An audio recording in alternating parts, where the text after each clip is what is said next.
आपल्या सर्वांना माहीत आहे की आपल्या भारतीय संस्कृतीमध्ये गुरुला एक अनन्यसाधारण महत्त्व आहे. आपला जन्म झाल्यापासून आपण आयुष्यात सेटल होईपर्यंत प्रत्येक क्षणाला किंवा प्रत्येक टप्प्यावर आपल्याला गुरुचं मार्गदर्शन आवश्यक असते. पण प्रत्येक वेळेस गुरु हा फक्त माणसाच्या रूपातच असावा असं नाही, तर पुस्तकरूपी पण गुरु हे आपल्याला लाभतात. कारण आपले जे धर्मग्रंथ आहेत किंवा साहित्य आहेत, पुस्तके आहेत, याच्या वाचनातून आपल्याला समाजात कसं वागावं, आपली वैचारिक पातळी काय राहावी याबद्दल आपल्याला मार्गदर्शन मिळतं. म्हणून ग्रंथ हेच गुरु आपण नेहमी म्हणतो. आपलं एक वाक्य माहीत आहे, वाचाल तर वाचाल आणि वाचाल तसे जगाल. आणि हे खूप वाक्य आहे.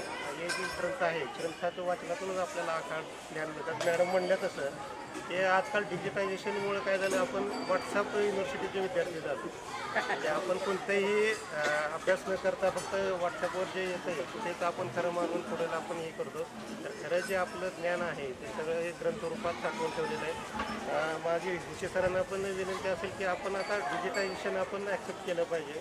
आणि आपले जे ग्रंथ आहेत ते पण आपण डिजिटायझेशन स्वरूपात आता बऱ्यापैकी ऑनलाईन पण आपल्याला उपलब्ध आहेत. आणि त्याचं आता मी पण बघतो ऑनलाईन.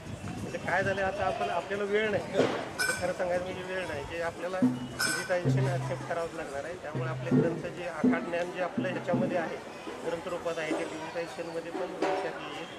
ते विषय सरांकडं औरंगाबादचा चार्ज आहे, इचलपण आहे, त्याचं काम खूपच चांगलं आहे. ग्रंथदिंडीच्या माध्यमातून किंवा ग्रंथोत्सवाच्या माध्यमातून गेले 2 दिवसाचं एकदम अतिशय चांगले सर्व पुस्तके वगैरे सर्व विक्रीसाठी ठेवलेले आहे. तरी या निमित्ताने सर्वांना आवाहन करतो की या ग्रंथोत्सवाचा सर्वांनी लाभ घ्यावा. आणि मला या चांगल्या कार्यक्रमाला आमंत्रित केल्याबद्दल